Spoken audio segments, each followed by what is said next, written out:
सभी को मेरा नमन। मैं निधि राठी एंड आज का जो हमारा टॉपिक है वो है कैसे हम वृद्धावस्था को महोत्सव में बदलें, ओल्ड एज को एक सेलिब्रेशन में बदलें। तो अक्सर कहा जाते हैं वृद्धावस्था के बारे में कि एक ऐसा रोग है जो एक बार ही आता है तो फिर कभी नहीं जाता। ये कभी ना ख़त्म होने वाली एक बीमारी है। तो इतनी कितनी निराशाजनक व्याख्या है बुढ़ापे की, लेकिन परंतु ऐसा नहीं है। अगर भगवान ने यह अवस्था बनाई है तो ज़रूर इसके पीछे कोई ना कोई खास कारण रहा होगा।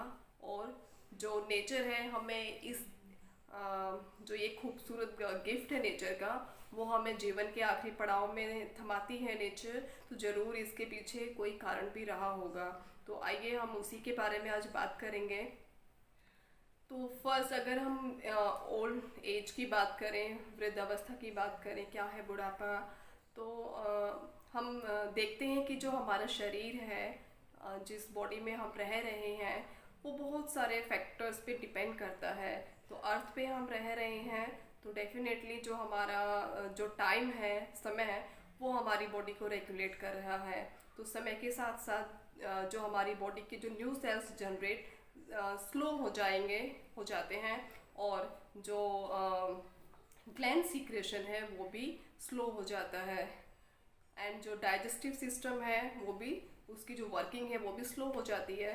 तो हम क्या फील करते हैं कि हमारी जो बॉडी है बहुत ही टायर्डनेस फील होना शुरू हो गई है, थका थका हम लोग फील करते हैं। एंड जो जो हमारा ब्रेन है उसमें काफ़ी सारे मेमोरी जो सेल्स हैं वो भी डेड होना शुरू हो गए हैं। एंड जो हमारा हम एक काइंड ऑफ मेमोरी लॉस भी हम फील कर रहे हैं ओल्ड एज के साथ। इसके साथ ही जो और फिजियोकेमिकल चेंजेस हम फेस करते हैं वो है हमारे दांत गिरना शुरू हो जाते हैं, बाल सफ़ेद हो जाते हैं, फेस पे रिंकल्स आना शुरू हो जाते हैं, आँखों से कम दिख रहा है, कानों से कम दिख रहा है। तो इतने किसी भी काम में मन नहीं लग रहा है। एंड जो खाना हम खाना चाहते हैं, जो हमारी फेवरेट चीज़ें हैं, अब हम नहीं खा पा रहे हैं क्योंकि या तो दांत नहीं है या फिर हम डाइजेस्ट नहीं कर पा रहे हैं। तो इतना सब कुछ होते हुए भी आप ये कहेंगे कि अगर इतना कुछ हम फेस कर रहे हैं तो बताओ, हाँ, ये सेलिब्रेशन कैसे हो सकता है। ये तो एक सज़ा है जो कि हमें एक टाइम के बाद हम सबको देखनी ही है, झेलनी ही पड़ेगी, और उसका कोई रिवर्स बैक नहीं है, कोई ट्रीटमेंट नहीं है। तो हम उसी के बारे में बात करेंगे।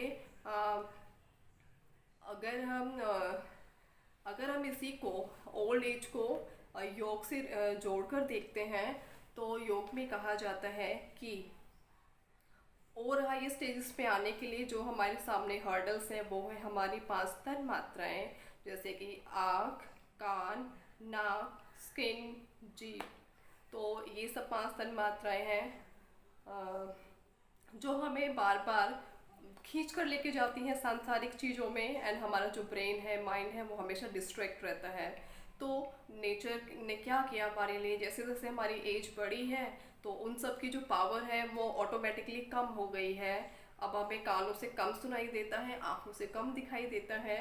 तो इस चीज़ को एक नेगेटिव एक्सपेक्ट्स में ना देख के हम पॉजिटिव एक्सपेक्ट्स में भी देख सकते हैं। तो क्यों ना इस एज को हम सहज के रखें और उसको हम इस्तेमाल करें योगा में और हायर स्टेजेस को एक्सप्लोर करने के लिए, ना कि हम निराश हो जाएं। तो ओल्ड एज को महोत्सव कैसे हो सकता है, वो तो एक निराशाजनक स्टेज है जिसका कोई इलाज नहीं है अब। तो इस वीडियो में हम वैसे ही कुछ चीज़ें शेयर करेंगे। इसको लेके आना बहुत ज़रूरी था क्योंकि बहुत लोगों को इसकी ज़रूरत है। अगर इसको देखने के बाद 2 लोग भी अपनी लाइफ में कुछ चेंज कर पाते हैं तो मुझे बहुत अच्छा लगेगा कि मैं 2 लोगों की लाइफ चेंज कर पाई। तो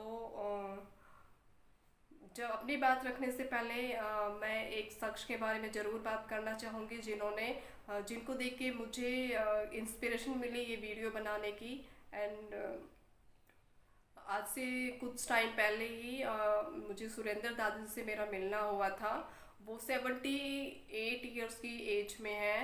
एंड जब मैंने उनको देखा, उनका जो पैशन है वो पेंटिंग है, वॉल्स पे डिफरेंट पेंटिंग्स बनाना उनका पैशन है, और जिसको वो फ्री ऑफ कॉस्ट करते हैं।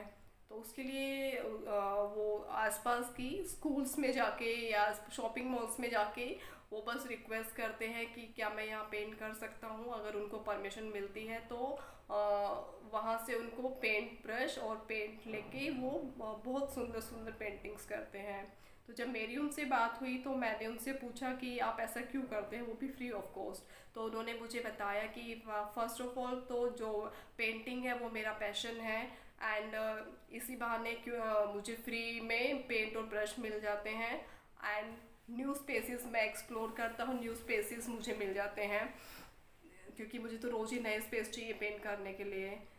तो एक तो वो चीज़ थी, मैंने उनसे मैंने देखा कि सीखा कि अपने पैशन को फॉलो करना, अपनी हैबिट को फॉलो करना किसी भी एज में बहुत इंपॉर्टेंट है। उससे आपको एक एनर्जी मिलती है, एक पॉजिटिवनेस मिलती है।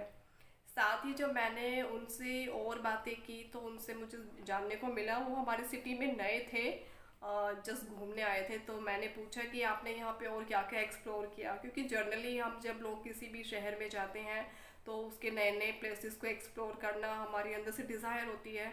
तो उन्होंने मुझे बताया कि कल संडे था एंड मेरे पास टोटली फ्री टाइम था। तो मैं गया पास के ही हॉस्पिटल में, पूरा दिन मैंने वहाँ अननोन लोगों के साथ स्पेंड किया, एंड जो भी मैं उनके लिए कर सकता था मैंने किया। अगर किसी के लिए कैंडी शॉप से लाके मेडिसिन देनी थी तो मैं मेडिसिन लेके जाता था, और अगर कोई अपनी पॉकेट से पे नहीं कर पा रहा तो उसके लिए मैं अपनी पॉकेट से भी खर्च कर देता हूँ, और उन्हीं के घर से जो फूड आया है उसको मैं प्लेट्स में सर्व करके उनको सर्व करता हूँ, एंड जो बर्तन हैं वो साफ़ करके रख दिए। तो इसी में मुझे खुशी मिलती है।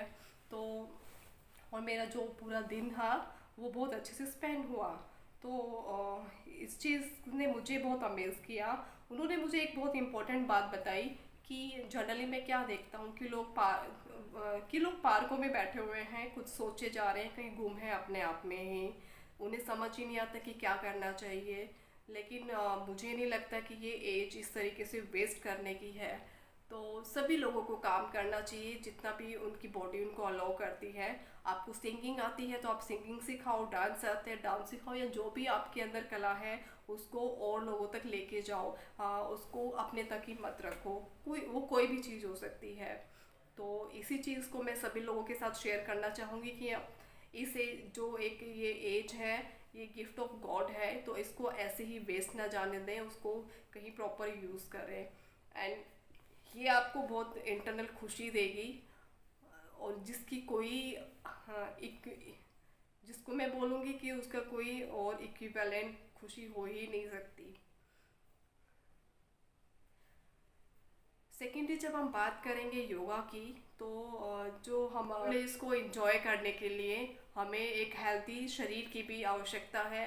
तो डेफिनेटली योगा हमें बहुत हद तक हेल्प करेगा अपनी जो बॉडी है उसको हेल्दी रखने में। अगर चाहे आपकी कोई भी एज है, जो आप लोग ये वीडियो देख रहे हैं, अगर आप 90 प्लस भी है तो मैं आप सभी से ये रिक्वेस्ट करना चाहूँगी कि आप सभी लोग योग को ज़रूर से ज़रूर अपनाएं, एंड उसके लिए कोई टाइम नहीं है। अगर आपने आज तक भी नहीं शुरू किया है तो आप आज से ही शुरू हो जाए, वो बहुत इम्पोर्टेंट है। उसके लिए आप बहुत ही इजी आसना से आप स्टार्ट कर सकते हैं, एंड धीरे धीरे आप स्टार्ट करें। फिर भी आपको करते हुए कोई तकलीफ होती है, पीड़ा होती है, तो उस टाइम उसको वहीं छोड़ दें, रेस्ट करें।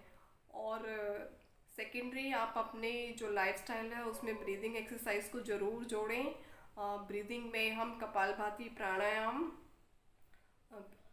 भ्रामरी प्राणायाम और नाड़ी शोधन प्राणायाम को ज़रूर से ज़रूर ऐड करें। उससे क्या होगा कि जो हमारा डाइजेस्टिव सिस्टम है बहुत अच्छे से वर्क करना शुरू कर देगा, और जो ग्लैंड सीक्रेशन है वो भी अगेन जो इनएक्टिवेट हो गया है वो अगेन एक्टिवेट होना शुरू हो जाएगा।